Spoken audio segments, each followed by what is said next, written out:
Hi, welcome to Sherin's kitchen. இன்றைக்கி நம்ம கிச்சனில் தக்காளி சாதம் பண்ண போகிறோம். ரொம்ப டிஃப்ரெண்ட்டான ஸ்டைலில், அதுவும் கொஞ்சமான ஒரு மசாலா பொருட்களை வச்சு நம்ம தக்காளி சாதம் பண்ண போகிறோம். இந்த சாதத்துக்கு பார்த்திங்கன்னா சைட் டிஷ் கூட தேவையில்லை, அந்த மாதிரியான ஒரு தக்காளி சாதம். வாங்க எப்படி பண்ணலாம் அப்படிங்கிறத பார்க்கலாம். முதல்ல தக்காளியை வேக வச்சு எடுத்துக்கலாம். நான் 3 தக்காளி போட்டு வேக வச்சுக்கிறேன். தண்ணி ஊற்றிட்டு ஸ்டவ் ஆன் பண்ணியாச்சு. ஒரு 2 நிமிஷத்துக்கு தக்காளியை வேக வச்சு எடுத்துக்கலாம். இப்போ தக்காளி நல்லா வெந்துருச்சு பாருங்கள். இப்போ இதை எடுத்துடலாம். இந்த தோலெல்லாம் உறிஞ்சி வந்துருச்சுனாலே தக்காளி நல்லா வெந்திருக்குன்னு அர்த்தம். இப்போ எடுத்து தனியாக வச்சுக்கலாம். ஸ்டவ் ஆஃப் பண்ணிவிட்டு இந்த மாதிரி தக்காளி நல்லா ஆறட்டும். அதுக்கப்புறமா இதை அரைச்சி எடுத்துக்கலாம். தக்காளியில் இருக்க தோலை எடுத்துடலாம்.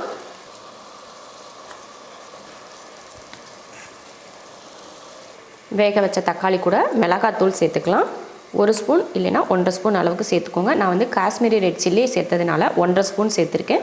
ஏன்னா இந்த மிளகாத்தூளில் அதிக காரம் இருக்காது. அதனால் நீங்கள் நார்மலாக சாதாரணமாக மிளகாத்தூள் சேர்த்திங்கன்னா 3/4 ஸ்பூன் இல்லைனா 1 ஸ்பூன் அளவுக்கு சேர்த்துக்கோங்க. ரைஸ் கொஞ்சம் கலராக இருக்கணும் அப்படின்றதுக்காக தான் காஷ்மீரி சில்லி பவுடர் சேர்த்துருக்கேன். இப்போ இதை அரைச்சி எடுத்துடலாம். பாருங்கள், அரைச்சி எடுத்தாச்சு. நல்லா வலுவலுப்பாக அரைச்சி எடுத்துருக்கோம். இப்போ தாளித்து விட்றலாம். ரைஸ் தாளிக்கிறதுக்கு ஸ்டவ் ஆன் பண்ணி குக்கர் வச்சு எண்ணெய் ஊற்றிக்கலாம்.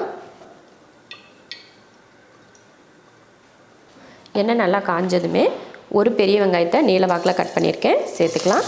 இதில் தாளிக்கிறதுக்கு பட்டை, கிராம்பு, ஏலக்காய் எதுவுமே போட தேவையில்லை. ரொம்ப சிம்பிளான ரெசிபி இது. எதுவுமே அதிகமாக மசாலா நம்ம சேர்த்துக்கவே மாட்டோம். அடுத்து கருவேப்பிலை வதக்கி விட்டுக்கலாம்.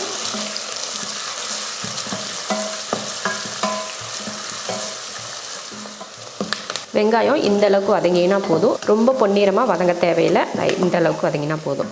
இப்போ இதில் 100 கிராம் பச்சை பட்டாணி சேர்த்துக்கிறேன். கேரட், பீன்ஸ் ரெண்டும் சேர்ந்துமே 100 கிராம் சேர்த்துக்கிறேன். சின்னதாக வெட்டியிருக்கேன். காய் வதங்கிறதுக்கு கொஞ்சம் உப்பு சேர்த்துக்கோங்க. லாஸ்ட்டில் தண்ணி ஊற்றினதுக்கப்புறம் கொஞ்சம் உப்பு சேர்த்துக்கலாம். இப்போ கொஞ்சமாக சேர்த்துக்கிட்டால் போதும். 1/2 ஸ்பூன் அளவுக்கு இஞ்சி பூண்டு பேஸ்ட். இப்போ இதை வதக்கிடலாம்.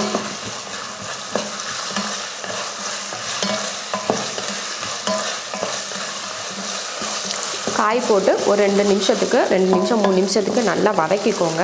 அப்போ அந்த காயில் நல்லா உப்பு பிடிச்சிருக்கும். இப்போ வதக்குனதுக்கப்புறம் நம்ம அரைச்சி வச்சோம் இல்லையா தக்காளி, அதை சேர்த்துடலாம்.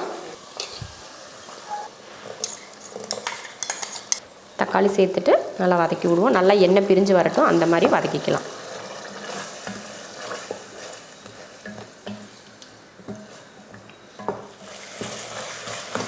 பாருங்கள், தக்காளியெல்லாம் போட்டு நல்லா எண்ணெய் பிரிஞ்சு வர ஆரம்பிச்சிருச்சு பாருங்கள். அந்த தக்காளியில் இருந்த தண்ணியெல்லாம் வற்றி நல்லா எண்ணெய் பிரிஞ்சு வர ஆரம்பிச்சிருச்சு. இப்போ இதில் தண்ணி சேர்த்துருவோம். இந்த படியில் 1 படி தண்ணி.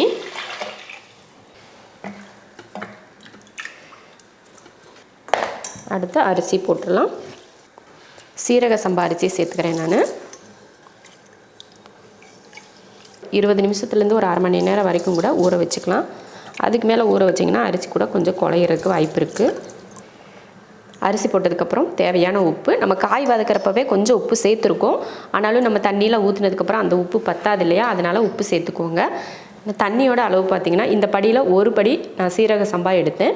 அதுக்கு 1 படி தான் தண்ணி சேர்த்துருக்கேன். காய் எல்லாமே நம்ம வதக்கிறதுலேயே நல்லா வெந்திருக்கும் இல்லையா, அதனால் எக்ஸ்ட்ரா தண்ணியெல்லாம் சேர்க்க தேவையில்லை. பிரியாணி அரிசி அப்படிங்கிறதுனால 1 படி தண்ணி ஊற்றிருக்கோம். இதை நார்மலாக நம்ம எப்போயுமே சாப்பாடு பண்ணுவோம் பார்த்திங்களா, அந்த அரிசி போட்டிங்கன்னா 1க்கு 2 தண்ணி ஊற்றிக்கோங்க. 1 படி போட்டால் 2 படி தண்ணி சேர்த்துக்கோங்க. அப்போ கரெக்டாக இருக்கும். நான் பிரியாணி அரிசி அப்படிங்கிறதுனால தான் 1 படி தண்ணி சேர்த்துருக்கேன்.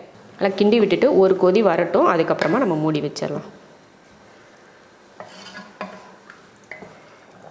நல்லா கொதிக்க ஆரம்பிச்சிருச்சு பாருங்கள். இப்போ நல்லா கிளறி விட்டுட்டு உப்பு பத்தலைன்னா உப்பு சேர்த்துக்கோங்க. கொஞ்சம் மல்லித்தலை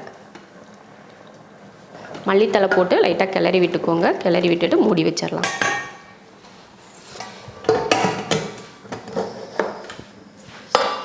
குக்கர் மூடி விசில் போட்டாச்சு. 2 விசில் விட்டு ஆஃப் பண்ணிக்கலாம்.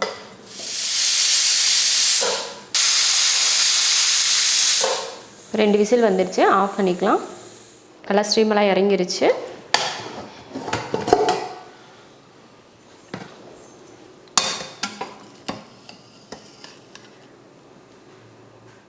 எவ்வளோ சூப்பராக வெந்திருக்கு பாருங்கள். நம்ம ரைஸ்க்கு எப்பயுமே நம்ம சீரக சம்பாவுக்கு தண்ணி கம்மியாக தான் சேர்த்துக்கணும். அப்போ தான் அரிசி குழையாமல் இருக்கும், ஒன்றோட ஒன்று ஒட்டாமல் இருக்கும், நல்லா வெந்தும் இருக்கும்.